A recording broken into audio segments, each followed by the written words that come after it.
I get sad that like between us, we can't keep that cultural side of us in check.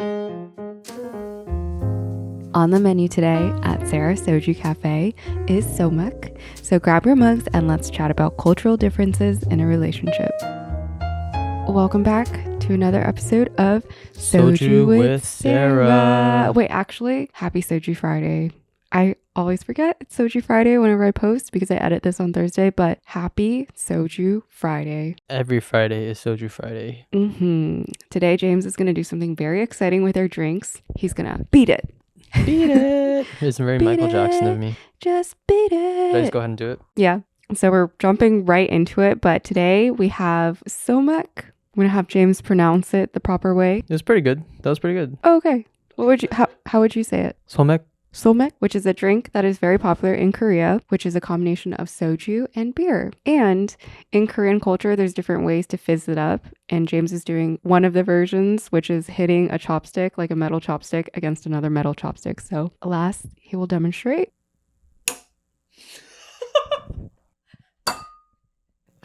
It kind of worked. Wait, one more time. Okay. It's not the right type of cup to use for this. And also these metal chopsticks are not also the right kind. So then that's why it didn't work. Thank you. Goodbye. Okay. Well, that was a very anticlimactic intro. That was really embarrassing. It was. Let's just erase that from our memory. And I'm actually going to stir this as if it's just like any regular cocktail drink. Okay. For anyone listening on the audio episode, James is aggressively mixing the drink now. It's just not the right type of cup. And I didn't have the foresight to really think about that. Maybe you're just not good at it. Yeah, maybe I'm just not Korean. Oh. Well, did you say we're in Korea? I actually did not. And for context, we are in Korea. We didn't move to a new apartment. We are in my motherland. We are in the place that allows this podcast name to exist. Soju with Sarah. Like Sarah said, somaek is soju and it's mekju, which is beer. So you just mix in the soju with the beer. It's a very common drink. I think it's pretty good. Yeah, I love somaek. Anyways, cheers. I'm holding this like it's a wine cup. Cheers.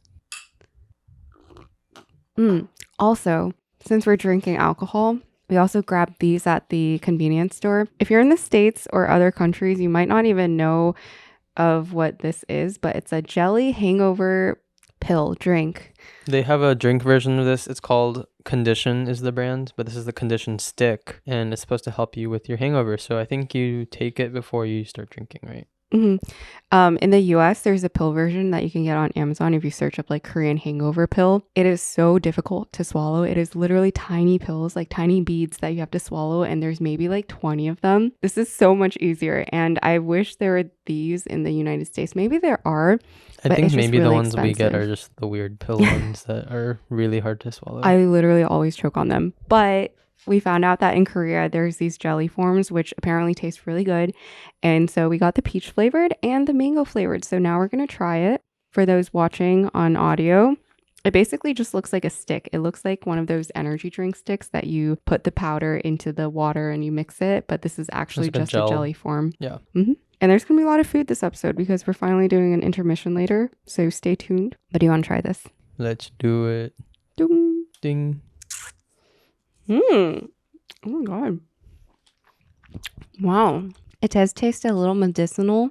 However, I quite like it. A really long piece of jelly and is pretty sweet. But yeah, it tastes pretty decent.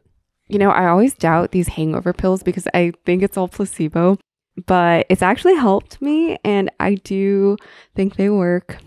Unfortunately. Why is that unfortunate? Because you have to spend money and they're really expensive. Oh, but that's better than your body like taking a beating, you know? That's true. But now that we are prepped for our drink and ready to get into the episode, I think today's episode is actually pretty topical because, like you mentioned, we are in Korea. And at this point, we come to Korea every 2-3 years. I'd say on average 2 years, every 2 years. Yeah. Which I always enjoy. I don't have any family ties here, but you do. And every single time I've been here, we've seen your family. So this past weekend, I got to see your family and you spent a little bit more time with them. But this is my third time seeing your family. And I always am so curious if they're like, is this the same girlfriend that he's brought the last 2 times? Because I look different every time. Well, every time they're probably like, that's Goofy's son's girlfriend, right? The Goofy movie. Yeah, because apparently I look like her. Not that they told her that. That's just a callback from the previous episode. I think so. From the previous episode, and I think they would never forget a face like yours in a great way. Oh, in a good way. You could take that many different ways. Yeah. So. Thanks. Yeah. I love your family. I love my family as well, and they also love you, which is great. But yeah, I feel like this is another in the relationship series, and I think particularly we've been on this relationship bender, if you want to call it, on this podcast because, well, not only does it do better views wise, but I feel like we're in the time of life where a lot of our friends are getting engaged or getting into longer term relationships. We also just attended a wedding in Taiwan, which is why we came out to Asia in the first place. Mm-hmm. And, we just spent time with my family, a decent amount of time with my family. And yeah, I think there's like a lot of different things we could talk about within relationships. And today was extremely topical because we are literally in the time and place where we're experiencing kind of what do you want to call this episode? The multicultural relationship and what it's like dating within cultures. That was really great delivery. Thank was you. It? Yeah, no, it was really good. I kind of blanked at what the topic was. I know you were paying attention, but it seemed like you weren't paying attention to what I was saying, or maybe I just am really tough to listen to. Today's episode, we wanted to answer a question which we've kind of talked about a lot in our relationship, which is, does it matter if there are cultural differences? And thankfully, I think we're pretty similar, or maybe it's just that our cultures are close enough in terms of like being both Asian. We both come from Asian. I don't want people to hear us and be like, oh, eye roll, they're Chinese and Korean, like so different, blah, blah, blah. There are, I feel like, a decent number of differences, but, obviously there are some relationships where the gap is even bigger between cultures, which we can try to talk about, even though we don't have firsthand experience. Yeah. But I think we can draw from our experience, especially because we just spent an entire day with my relatives who only speak Korean pretty much. Yeah. And then Sarah does not really converse in Korean, and I don't really speak Chinese either. So we always have that like language barrier with each other's families. And I think it's something that people, especially in America, have in common with us. So that was a good topic. Yeah. No, yeah. I think it's a very topical topic because I don't think our cultural differences really come out until we visit somewhere that brings it out of us, if that makes any sense. Like when we're in America, I think we both function and operate as Americans and we speak in English to each other. And I think mainly our cultural differences shine a little more when it comes to like language barriers, parents.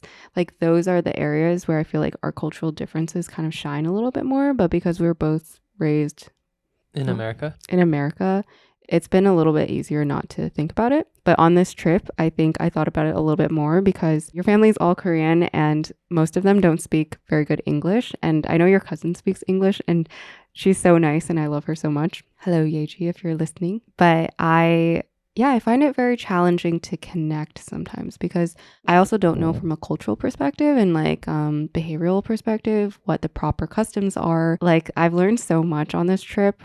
And also previous trips, because the last time I came, I also learned other things about like when you drink soju, you turn away from the elders. The bowing culture is strong here. There's a lot of bowing here. I bow a lot to his grandparents. And I feel like I have a lot to learn with Korean culture that I don't on a day-to-day really think about. But I do think it affects us like the language barrier in a way because both of your parents are really good at English. So it's good for me because I can communicate with them. But I think you have a lot more trouble communicating with my mom, especially. And I wanted to dive a little bit deeper into that question, which is, do cultural differences matter in a relationship? And the answer is always yes, but we want to provide some more nuance to it and talk about it. I guess one thing I've been mulling over while on this trip is about like kind of the consequences of our parents kind of ripping out their family or themselves from their homeland and taking us to America. I think what that does is like, one, it creates a lot of opportunity in America, which is the point. But I think two, it also creates a lot of like confusion about identity and your relationship to family and all that. Because I know a lot of kids of immigrants or even kids who move to America at a young age kind of lose their ability to have language. Yeah. Their mother tongue, I guess. Yeah. Either they're not able to speak it at all, or they understand it but can't really speak it, or they just kind of like speak a elementary version or something. I think that's really common. And even for not just like between a couple and like trying to understand each other's mother tongues. It's like you yourself trying to be in that mother tongue in that country.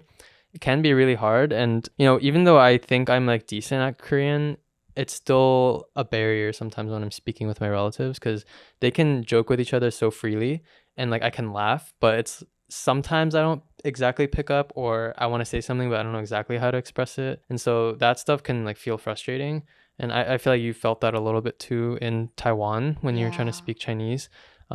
You're great at Chinese. Everyone like says that. They remark on how good your accent is and all that. But for one, it's like hard to read, even like simplified Chinese. But in Taiwan, it was like traditional Chinese. Yeah. So that's even harder. And so I feel like even though you speak it, you felt a lot of like, I'm gonna use the SAT word, trepidation with like using those words with like store clerks or like restaurant people. And so I feel like being able to like communicate in the mother tongue is in itself so difficult for immigrant children. And I think the next layer of that is like across couples. It's like even harder, because then you're like translating for the other person when you yourself are trying to like pick up what's happening with your relatives or your parents. And you're like translating real time, but then you're also like, I don't fully get this either, and I'm trying to learn, you know. I was gonna say we did visit Taiwan before Korea, and it's like a weird positioning as like an ABC, American born Chinese, or also known as banana. You say that, it's like a common thing to say. I was gonna explain it. Okay. Banana means you're white on the inside, yellow on the outside. I think most people know that, but I just thought it was like a fun, you said it as if it's like so matter of fact. Like I AKA am a banana. I learned this from my Chinese uncle who told me that I'm a banana. And I was he like, said that? what? Yeah, this was like maybe 10 years ago he told me that, and that's where I learned the term banana. But they say it pretty like matter of factly, like if you're an American born, then you're a banana because you're functionally white to them, which is a really interesting concept. But I find it hard to feel confident as someone who's Chinese, even though I speak Chinese pretty well, like well enough to converse and communicate with my family and get around in China. The thing I've always been kind of insecure about, and this is now deviating from the topic about relationships, but I've always been insecure about my writing and reading abilities because I never got to practice that as a kid. Or actually, I did. I went to Chinese school, but I was not a good kid in Chinese school. And I learned a little bit more in high school because I signed up for Chinese classes, and I learned really well in high school because it was basically like an everyday kind of class. But even with the amount of Chinese I learned, which was like up to a slightly more middle to advanced tier of like Chinese, it's still so hard for me to remember characters and to actually understand what like a full sentence is. There's always one word to like 10 words that I don't understand in a sentence. And I think I have like some cultural confusion because when I'm with my family and when I talk to my parents and when I'm at home, I am very like, we are like a pretty Chinese household. But then when I actually go to places like China or Taiwan, where I'm just like everyone else, but kind of like lacking some skills to navigate or get around, it makes me like question like my identity. And again, this is like an identity topic for maybe another episode. But then when it comes to like us talking about the future and like what our kids are going to be culturally, it's even more confusing because I'm one generation removed from being quote unquote truly Chinese, you know? So then how can I expect my child to be better than I am at things like reading and writing and speaking Chinese, you know? Yeah, I think that part's really tough. And you know the book Crying in H Mart? You know like the background story and stuff? Yeah, it was written by Michelle Zauner, who's also Japanese Breakfast. But yeah, the whole like, I haven't read, I need to read the book actually. I read some of it. Oh, you didn't read it? I thought you... I was reading it, and then, you know, nowadays I just start books and then like I just don't find the time to continue it. And I want to continue it, but a lot of the book, from my understanding, is about like her mom passing and her kind of dealing with that because she is half Korean, half white, and her mom being full Korean and cooking her dishes that are Korean and speaking to her in Korean. She was like her basically only connection point to Korea and her heritage and her identity as like an Asian American person. Yeah. And so when she passed, she felt this huge sense of loss because she was like, I don't really speak Korean that well. Like, my Korean relatives are in Korea. Like, am I gonna really visit them? Probably not. And I think she felt such a sense of loss to her culture. And I forget why. I feel like you said something and that's what's connecting them too. Yeah. You don't truly feel Chinese or like, you know, your culture enough. And if your child is like the next generation that is removed from it, then they're going to be even less culturally tied to, you know, whatever your parents' culture was, you know? Yeah, no, exactly. And I think while there are so many benefits to being in the US and also having more of like a multicultural family, I think the loss of kind of like the traditional or pure sense of like that one culture is really hard, I think. I think that's what's hard about multicultural couples as well, even just like Korean and Chinese, because once we're together and I mean, we are together, but like once we have like kids and all that, once we have kids and all that, I feel like it's hard to pass down or like stay connected even ourselves to our roots. Yeah. Because I feel a lot more Korean when I'm here and with my family and my relatives, and they kind of show me the Korean way, and I get reminded of stuff and learn new things. But like after that, once I'm back in America, a 2-year stint where I don't get to see them again, you just kind of like lose it, right? You're just an American and you live in America, you speak English all the time. We have talked about on this podcast how we don't get to speak Chinese or Korean as much. And so I don't know, I think it's all related, and I don't know if I'm really putting out a concise thesis on this, but it's just tough, I think, to feel that loss of culture, especially when we can't keep it between us. Yeah. You know what I mean? We can't build it up together. Yeah. It's almost like we're putting our cultures on pause, or like our exploration of our cultures on pause, because I'm not Chinese and you're not Korean. You know what I mean? Maybe the longer we're in this relationship and the more we're planning for the future, the more I think about it. Because something that I think both of us also kind of lack is in place of, you know, strong family cultural ties and like that, we also don't have like a friendship connections to kind of maintain that culture. Because some of my friends, and I feel like some of your friends, might be more culturally in touch through their friends. So I mostly feel the sense of loss that you were describing when I go home and I speak Chinese to my parents. It hits me that I've lost kind of the flow of speaking Chinese in a way. And I haven't practiced Chinese in a couple of months because I haven't really, well, I do call them pretty often, but just I haven't had like the consistent practice on that. And I don't really get to practice that with you. But I also don't have that many friends that I speak Chinese to with. And I have a lot of friends who are Chinese, but like I feel like we're all ABCs or bananas and we just speak English with each other. And so I feel a little bit like there's no facet of my life to help me maintain it besides my family. I think I get sad about it. Like if I'm being truly honest, I get sad that like between us, we can't keep that cultural side of us in check because we're just not capable of it. And I know we always say like, I'm going to learn Korean and I'm going to learn Chinese, and you've made a really good effort. And actually, you're really good at picking up Chinese. Like James makes such a great effort to speak Chinese, or whenever he hears something, he asks me what it means. And he actually remembers it. Like he's really good at language. But it's just been so tough for me to pick up Korean and like practice it. But it's like not easy, and it's like super busy. And even my aunt and like my other relatives were like, you know, the last few times we have said the same thing. You know, you say, I'm going to learn more Korean so I can understand you guys better and talk to you guys. And then they also say, we're going to learn more English so that we can talk to you guys. And obviously this is all like communicated through me. And like, obviously it's just so hard to keep that up. Like how are you going to, it's hard to devote all that time to a new language when you have all this other stuff going on. But something I've really appreciated on this leg of the trip in Korea, though, I think I've noticed that you've put a lot of effort into learning different phrases and at least speaking the small amount that you're able to speak. You're saying thank you and 잘 먹겠습니다 and all that stuff. and all that. And so I've appreciated that a lot. But it's tough. I just feel like it's almost like a personal identity problem, and then it gets even worsened, or like it's just harder to solve. Yeah, because the other person that you're with isn't able to like help you with it, you know, even if they really want to. You know, the other day right before we were leaving, and we have a friend who's cat sitting, and he's Taiwanese, but like, you know, speaks Chinese. So we spoke, I think we said something in like, or I said something in like a Chinese phrase. We were talking about moose or maybe something else. And then he said something back in Chinese, and I completely forgot what that type of interaction was or felt like because we've never done that. And so I guess a question that I pose to you is, how much does it matter to you that someone that is going to be your life partner, hopefully in life, does not fully understand or know your culture? And is it a deal breaker? Is it a deal As I breaker? ask on this podcast.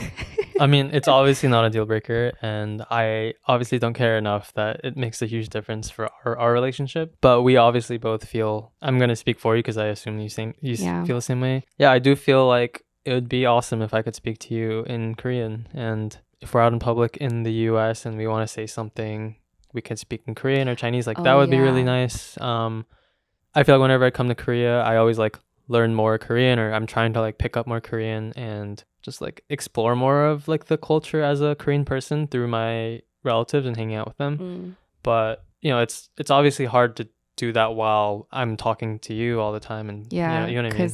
Because I'm a tourist basically. Like I don't feel like this is my home as much as I think it's been like the homiest place we've traveled so far. I don't have any ties here, so it's hard for me to call it like my culture. Yeah. But it's just like we share a lot of the same experiences here because we're doing them together, and I really love and enjoy doing those things with you. At the same time, it's like a different experience because you feel a lot of things when you go to like your home country.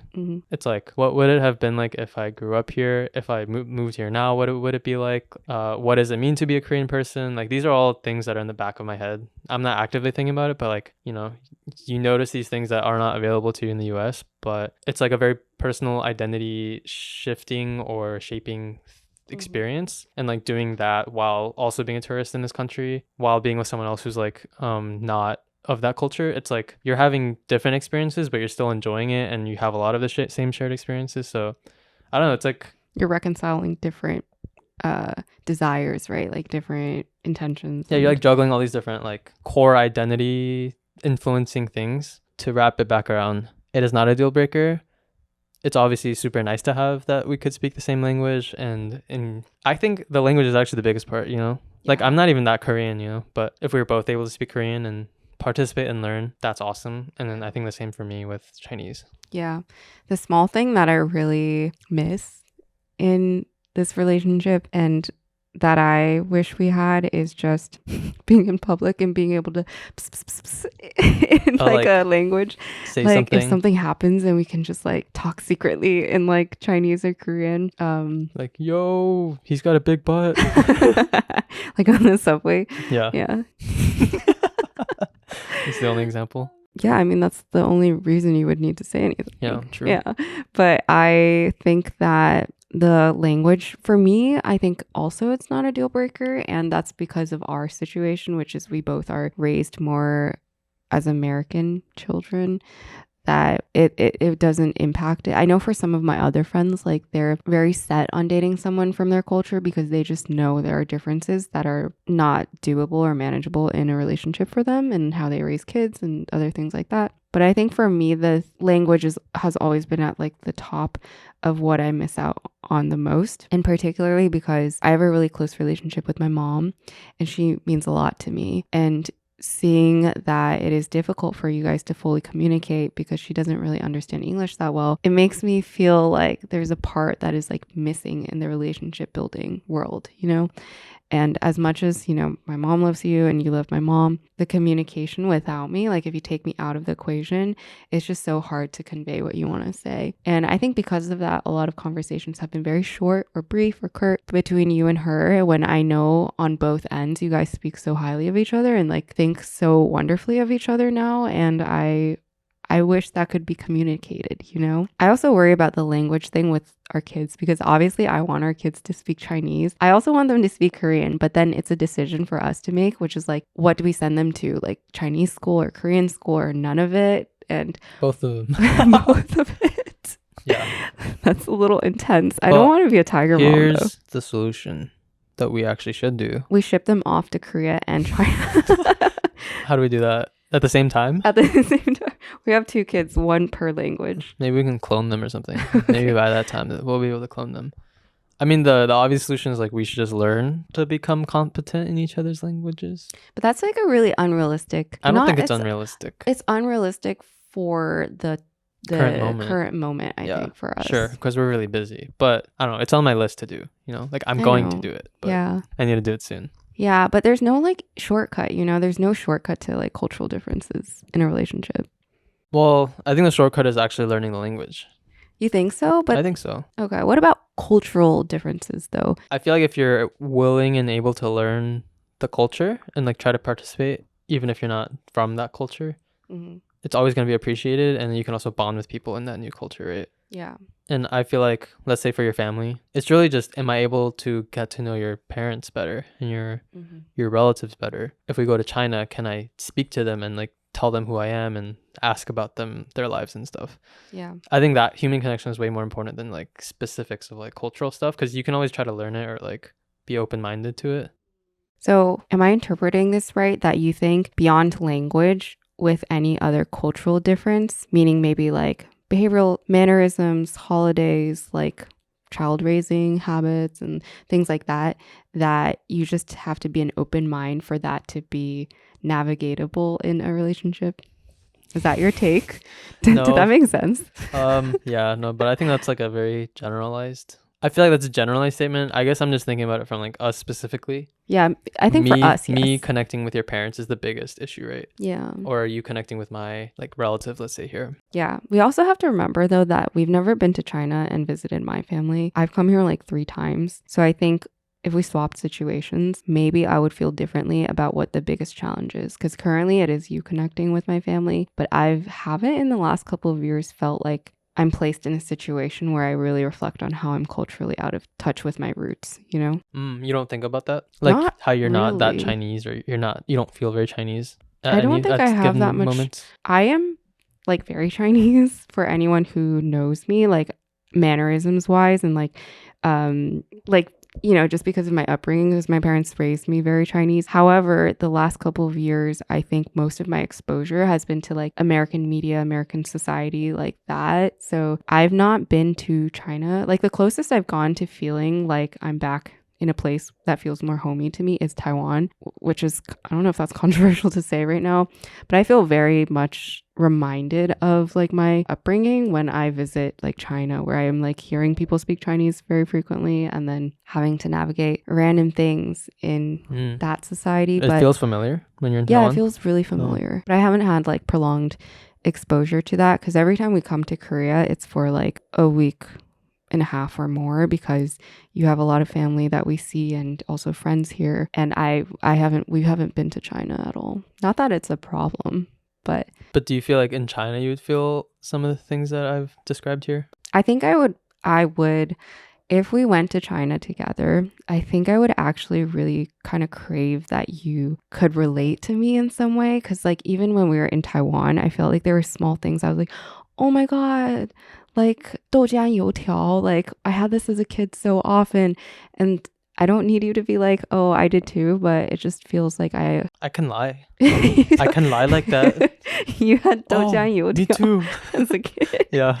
I had that. Maybe the solution is you just gotta lie. Just gotta lie. No, that is not formal advice that we're giving on the podcast, but no, definitely not.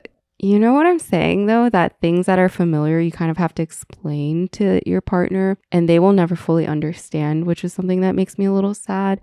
I think it's the same as when you grow up with a sibling, you understand your family a lot, but then you'll never be able to explain your family dynamic fully to like someone else that didn't live through it with you.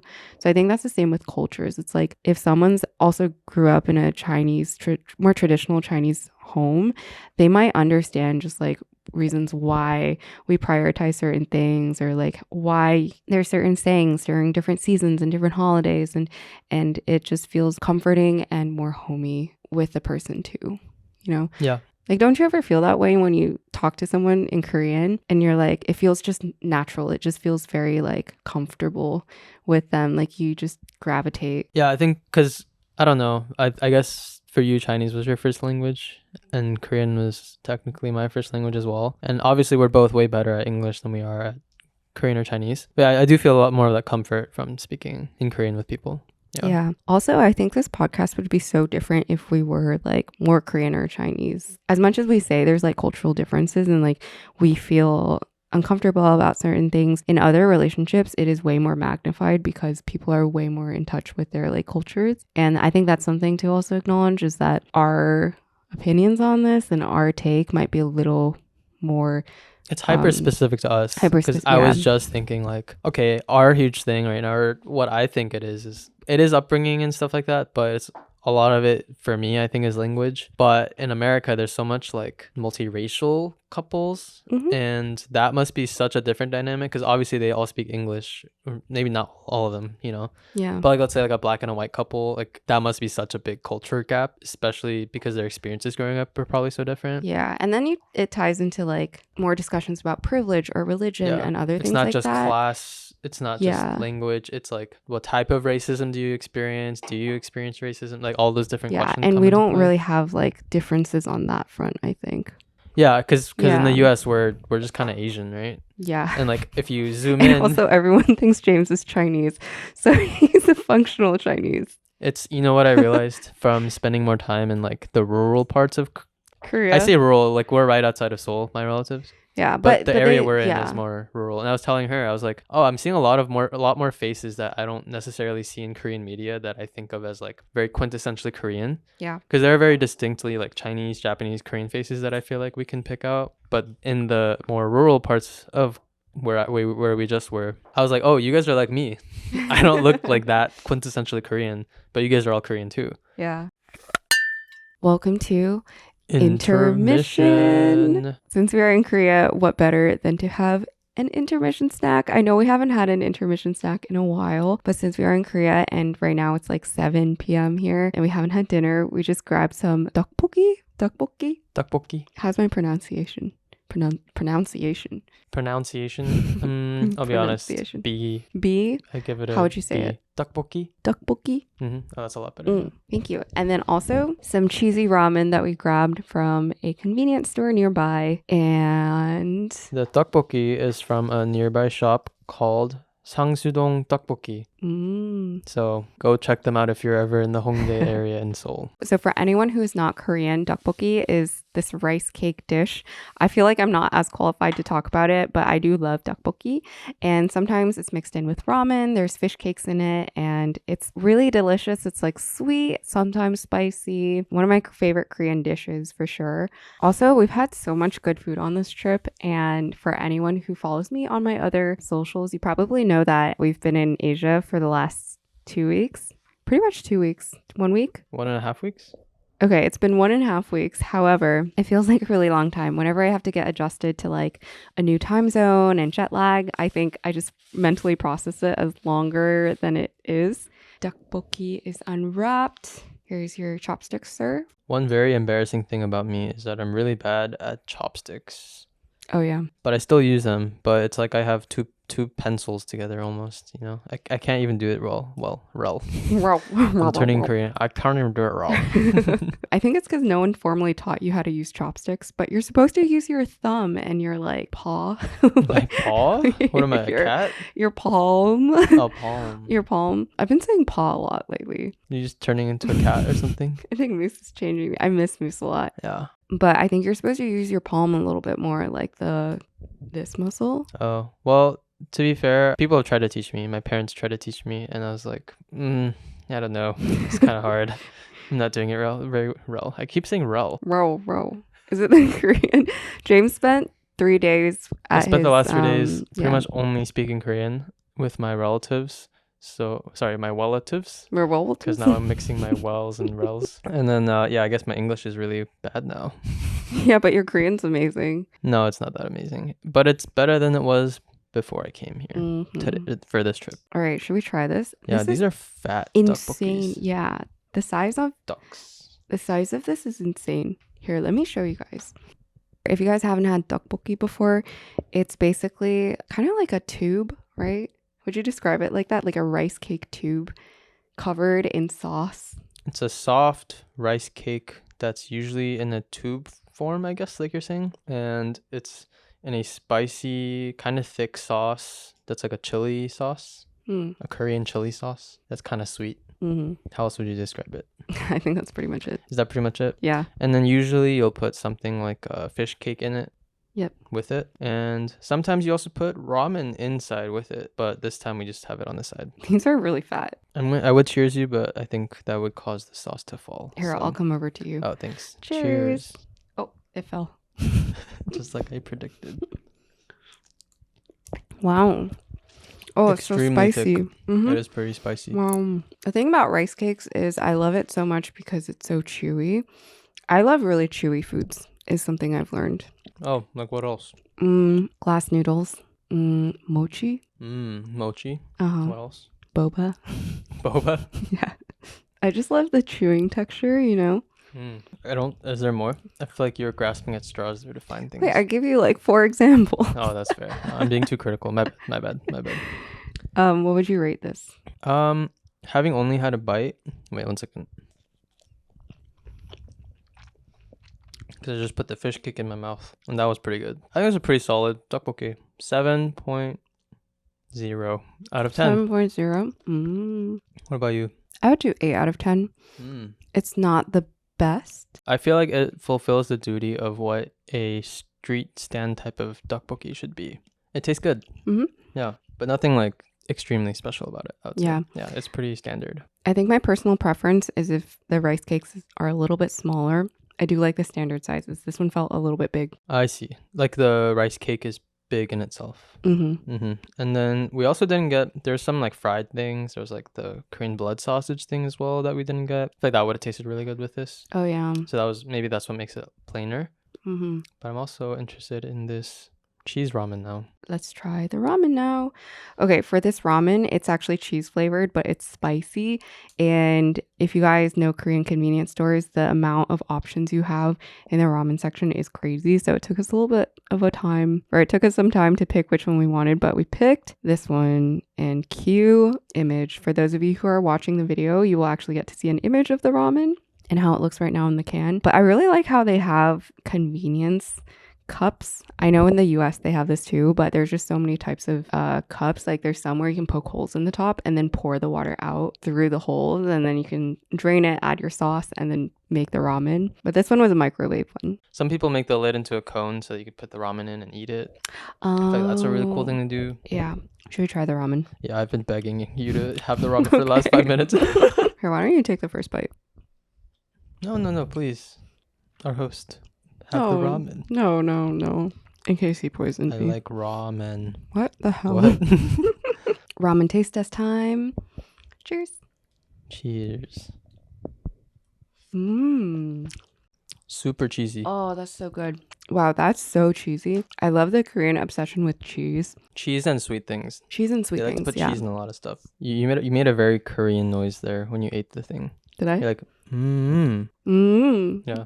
What does that mean? Or like, why? I feel like whenever Korean? someone says something, the reaction you have is like,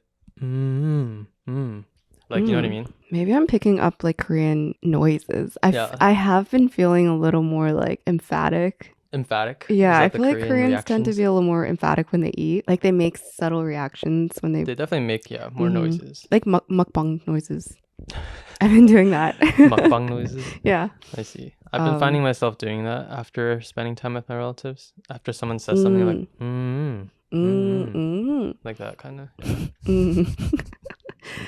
Didn't your cousin say something really interesting about drinking soju or just drinking alcohol in general? Like the noise you make right after drinking? Oh, I kind of teased her and her boyfriend because after drinking a refreshing drink of soju or beer, they go like... And I was like, that's a super Korean thing to do. You say that, but I've never heard any Korean person do that. That's because we live in America with a lot of Korean Americans who aren't very Korean. But a lot of Koreans do that. Korean older people especially like to do that. They go... But it's right after you drink. Yeah, it's like you're really pleased because it's a really refreshing drink. One thing that Sarah wants to do, if you may keep this in the episode, is to be more elegant, I guess is the word, or demure, and we're trying to work on that. Yeah, it's been hard. Or not we're, but she definitely said she wants to work on that. So I think it's a very interesting challenge right now. It's a very difficult challenge. My natural state is not very demure. It's just really like dingy. You're like, my favorite Korean food. Like, ooh, what's this? How would you rate the ramen? I think the ramen is also like a 7 out of 10. Definitely not. Actually, a 6 out of 10. I don't know if I'd get it again, but really? It tastes good. Yeah, it tastes good. I love the ramen. Wow. I think the ramen's like a 9 out of 10 for me. Also, I just feel like cheesy things with spicy things make so much sense to me. I don't know if you feel the same way. Does it counteract the spiciness? Yes. You know how you drink milk after eating something spicy? I feel like that's the same reason cheese and spice work so well, because it's something creamy and milky to kind of like numb the spice. Yeah. Last question before we end the intermission. What has been the best meal you've had in Korea across all your trips to Korea? Across all my trips going to Korea? Mm-hmm. I think one instance stands out to me. I think the first time I came back to Korea when I was 21, it had been like 17 years since the family had been back here, including me. And I was 4 years old when I was back here. So it was really my first trip as like a conscious being. As a conscious being. He clearly has forgotten how to speak. I'm just kidding. And we ate gopchang, which is intestine. Which I really liked. Yeah. I feel like I have only had a lot of the standard Korean dishes living in America. And so having that gopchang was like, oh, it's kind of different. But it's pretty good. Intestine's really popular here.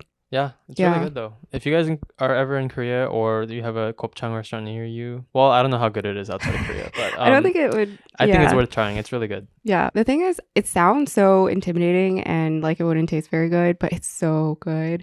And this is maybe more of an Asian thing. So if you're not used to eating like things that are a little more out there, it might seem pretty gross. So true. I also think the best meals are in Korea, at least, are with meat, grilling meat. Drinking soju, drinking beer. That's always a good time. Oh yeah, Korean barbecue is so good here. Yesterday we had... they actually just call it barbecue here, so... I'm just kidding. That's so funny. Yeah. American Korean barbecue. Yes. Is what we have in America. Actually, I don't think they even say barbecue. They just say like 고기집. Wait, what about American barbecue then? I'm sure they have American barbecue here. Do they call it American barbecue? They probably have like... they have barbecue. That's what barbecue? They call it. Barbecue. Like and then what is it? Restaurant. Barbecue for Korean barbecue? I think you would just say like 고기. Gogi oh, is like meat? meat. Let's go eat meat. Or let's go eat like samgyeopsal. Oh. Very specific. You know what I mean? Thank you for the Korean lesson. And correct me if I'm wrong, but I'm pretty sure I'm right. What's your favorite meal that you've had in Korea? Ooh. Ever? Oh, there's so many, but I have to say naengmyeon. There's this one spot. I forget the name of it. Do you remember the name of it? It's called 시장 naengmyeon. There's like market naengmyeon. And then it's the reason I'm so fond of it is because I generally like cold noodle. So cold noodle is a dish where they just have a very chewy buckwheat like a noodle. Buckwheat noodle, yeah. And it's in a clear broth that is covered in ice sometimes, but basically it's a very cold soup. And they have you can make it spicy if you like, but it's just very simple, very clean. Sometimes there's cucumbers, sometimes there's meat in it. Yeah, going back to the chewy thing though, I think it's because I like chewy things and buckwheat noodles are pretty chewy. But I think part of why you love it so much is because we kind of stumbled on it, which I think is the best way to find. I think that's the best experience is when you can find restaurants not by like planning too much and you kind of stumble on it and you're like, wow, this is really good. And that's like a go-to spot. It doesn't always work out like that. Often it does not work out and you wish you planned, but I think that's part of why you like this so much because it was such a random one that we went to and it was really good. So that one was also the first meal we had in Korea last time we visited, and so I was just so flabbergasted. Oh, you're like, wow, Korea, it's so good. I was like, this is the best meal ever. Like, where were you? Also, it helps that it was literally like $5. Oh yeah, super cheap. Super cheap. Yeah, I've already had it on this trip again. James was not there, so yeah, she ate it without me. So well. Anyways, back to the episode. You know what's really funny to me? A lot of my Asian friends are in Chinese Korean pairings. It's a good time to be a Korean guy right now. I think you get like a 10% boost to what you actually are. Well, also a Korean girl. I think Korea's very popular right now. Put on a pedestal right now, which is great for us. Why? As Koreans. Oh, you are Sorry, Korean. me. Yeah, like not me, I our guess. people. 대한민국. Okay. What? Would you ever send your kid to Korea for a summer or like a year? I would love to send I'd love to send our kids to Korea. Oh, our kids. Each summer or China. Each summer. Both maybe. Actually, one summer I feel that's too much. Yeah, how would we go with them? Maybe. You know, when I'm just taking this conversation in so many directions, but when I'm just roaming around Korea without you, I'm so helpless. Like I feel like a fish out of water, but when you're around and you're like translating for me and like taking me around and like servicing me. I'm servicing you. You're like a hired translator for me. Yeah. But I don't pay you money. What do but you pay me in? love And podcast opportunities, I guess. fame and fortune Priceless. Yeah. from the Soju, podcast. shoddy, attention. You mean the Priceless. podcast that makes no money right now and I actually spend money on it? Hey, we got you $50 in AdSense the last episode.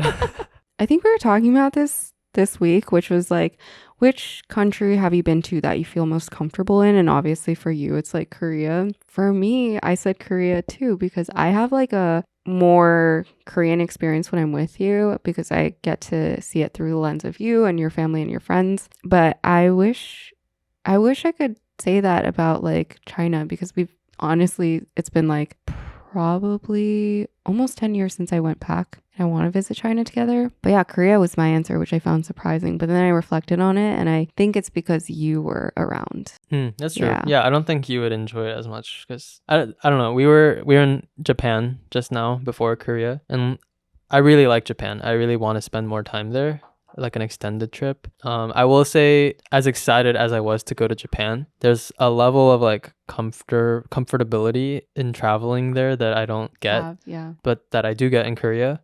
And I think if you were able to go to China more often, and hopefully we get to go soon, I think you would obviously very quickly develop that for China. And I would get to see China through you and your relatives' lens. So I'm actually pretty excited about that. But it'll happen sometime. Yeah, it'll happen. But, we talked a lot about the cons of the multiracial thing.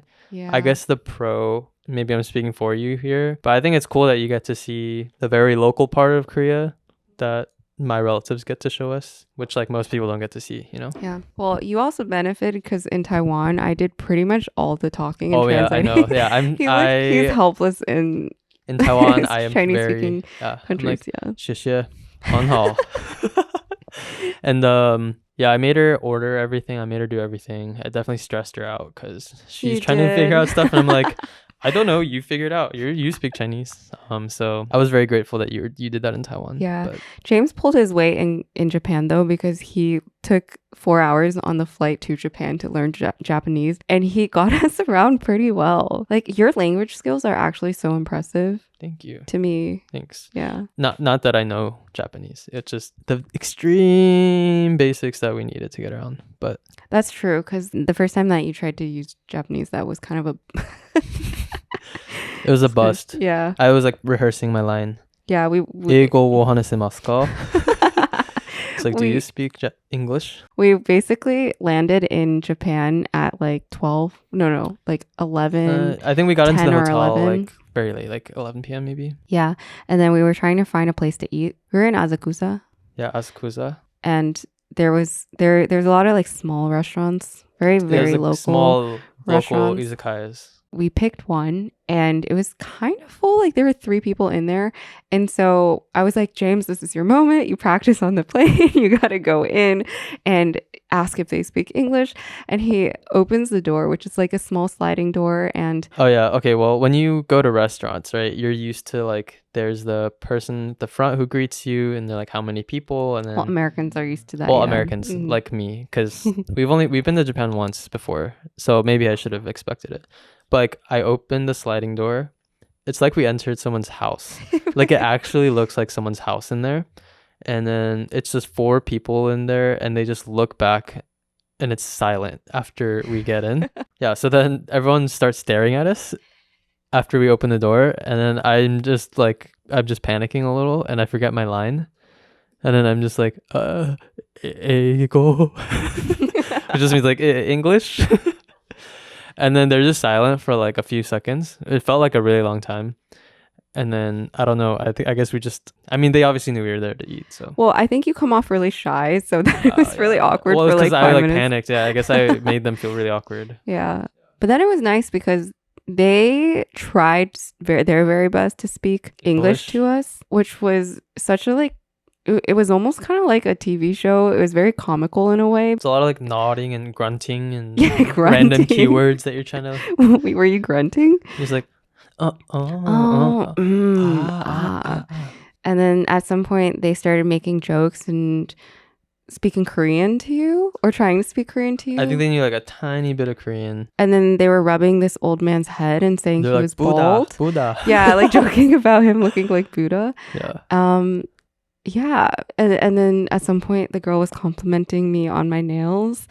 And it was actually a really long conversation. We like got to know the people there. Surprisingly, despite the language barrier, the people were really nice. Like the They ones were at really the nice. izakaya Yeah. and also the manager. That was the most positive experience I've had like in a while traveling. I think even though we were quite awkward at the beginning, it became like such a heartwarming experience.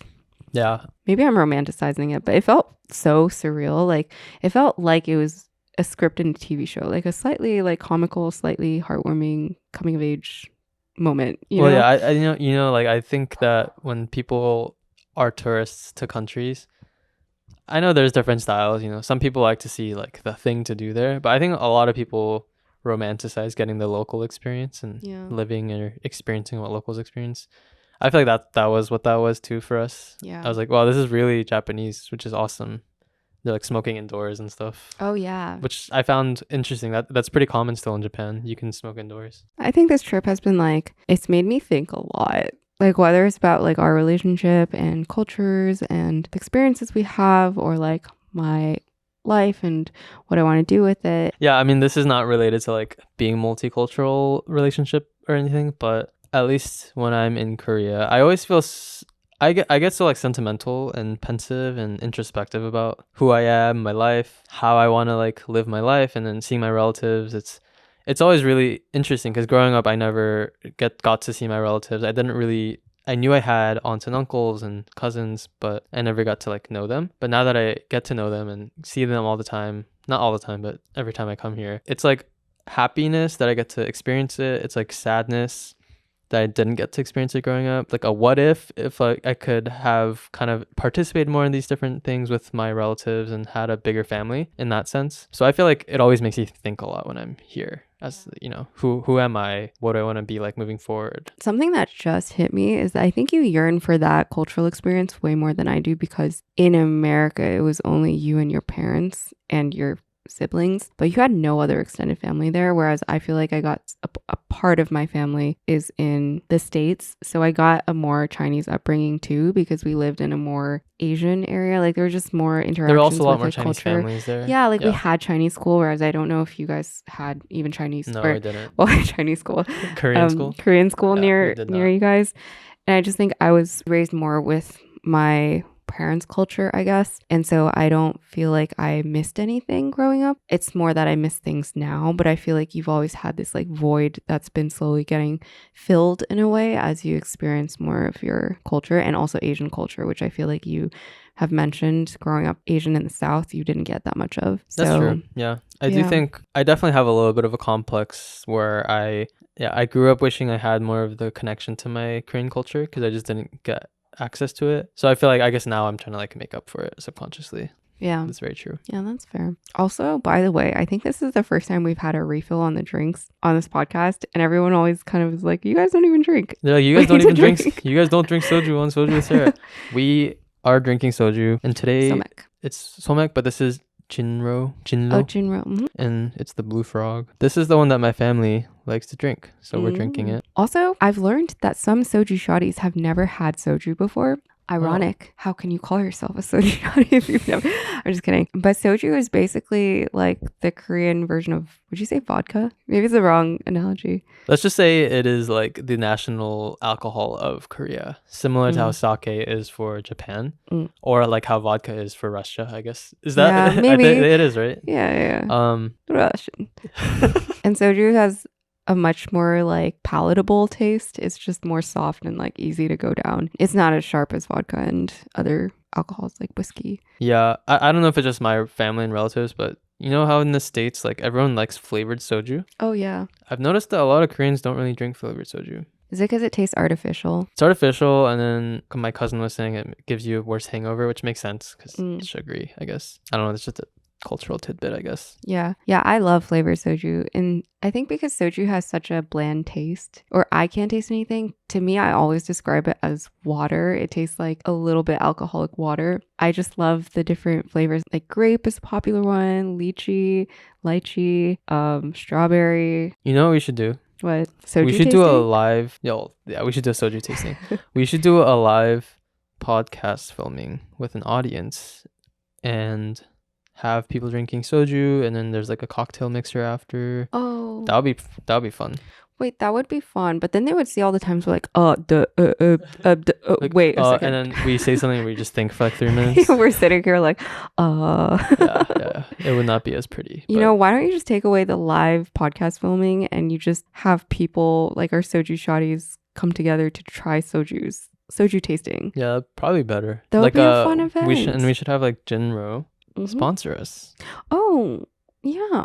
You know, hey Jin, if you're out there and you want to sponsor us. Is Jinro not his name? Jin first name, last name Ro. Yeah, sure. Let's say that. If you're a soju shotty, let us know if you would want us to host a soju tasting. No, I actually think that'd be pretty fun doing it in New York or something. I think there's probably enough people where they're in New York and they'd show up and it would be a good time. Wait, I want to make that happen. Now to add more stuff on my to-do list, which is already overflowing, but that sounds so fun. Yeah, not to get all parasocial to the audience, but I do feel like this community is particularly lovely and yeah, I just feel like the comment section is so like heartwarming, except when the videos do really well and then people like comment on us, like the last video they're like, this guy's such a freaking simp. I was thinking of that one too. I was like, yeah, I guess I am, but you should embrace it. Just embrace. No, yeah, I guess I am a simp. Also, you're not even that much of a simp compared to some of my other friends' boyfriends. That's fair, but they're not posting this stuff online. That is true. Anyways, parasocial time. I just feel like this community is super cool, and I feel like I would have a lot more confidence meeting you guys in person, because I feel like you guys are a lot less weird on average probably than a lot of other communities online. And so that's why I think it would be really cool to have some sort of live event. This is a very off the cuff, just random thought that I'm just putting out. Yeah, for some reason I think this community has been like the most authentic, genuine group of people I've seen on the internet. So I'm very thankful for you guys. I hope you guys are thankful for us. And yeah. Oh, sorry. Last thing. And sorry, after this soju tasting event, we're going to have an exclusive event just for the Juicy J's. And we are going to check your IDs for if you have the Juicy J sticker, which will be coming out. Oh, that's cute. Wait, that would be really cute. Can I do a Sarah Hottie one? Okay, I've been trying to make Sarah Hotties a thing, but no one has stuck with it. If you made Sarah Hotties a thing and did an event right after the after party, I feel like that's having like 2 different birthdays at the same time. Like one friend has a birthday and another friend has a birthday. It's like, why did you do this? Why did you schedule the same party? Well, I'll just let people pick, because I'm confident that everyone's going to show up for the Sarah Hottie party and not the Juicy J party. So watch them all go to Moose's secret party that he's holding for the producers. Yeah. Oh, we should give out like official stickers to people that show up. Official Sarah Hottie, official producer, official Juicy J. That would be cute. All of this is hypothetical until I have time to do actual stuff. Yeah. Which hopefully will be soon. You know, I know we talked a lot about like our personal experiences with each other's culture. I don't know how much we touched on like multiculturalism in general. I don't know how much we have to say about it. Yeah. But I do feel like it was a nice like kind of time capsule into our trip and then how we feel on this trip and the different things that we feel while we're traveling. And so I appreciate this conversation. Oh, I really like this conversation too. I'm glad it didn't go down the too deep rabbit hole, even though it did get a little bit, in the weeds of things, but we brought it back around and we talked about other stuff. And we planned a soju shotty gathering. So it's been perfect. Yeah. Sorry, really random thing I just noticed. Whenever I like get tipsy or drink more. Are you tipsy? A little bit. Yeah. Just a little bit. I feel like I almost start mouth breathing because it gets like harder to breathe when you drink more and like get drunk. And I find myself being like, and it's like I'm finding myself as I'm podcasting, talking on this podcast to like not mouth breathe and beat loud breathing. When I get super tipsy, my eyes just start going down and then I start saying gibberish and then I laugh really loud. You giggle to yourself a lot and no one knows what you said and you're like, what do you mean? What did you say? We should get tipsy more often on this podcast. We should. It would probably be more fun if we did I think so too. Yeah, for people to watch. Anyways, I said we would keep this episode short because we have been in the midst of traveling and basically working every single day because we have like various things, whether it's like for work, for social media, for podcast. But I wanted to keep this episode relatively short to preserve some of our peace because we haven't officially gone dinner yet. And we wanted to do a little bit of a 노래방 tonight. Is that how you say it? 노래방? 노래방? Yeah, I'm still learning Korean. 노래방 is karaoke. It's like coin karaoke, which is really nice. We're going to coin 노래방, but there's other 노래방s where you can put, like you have the set amount of times. Yeah. Yeah. You want to say something? Do I want to say anything? 서울에서 이거 촬영하니까 한국 분 있으시면 소주 세라 보시는 사람 있으면 댓글에 그렇게 말하면 좋을 것 같아요. 그냥 제가 궁금해서 한국 사람들이 이런 팟캐스트 들으면 제가 그냥 개인적으로 관심 있으니까 댓글 쓰세요.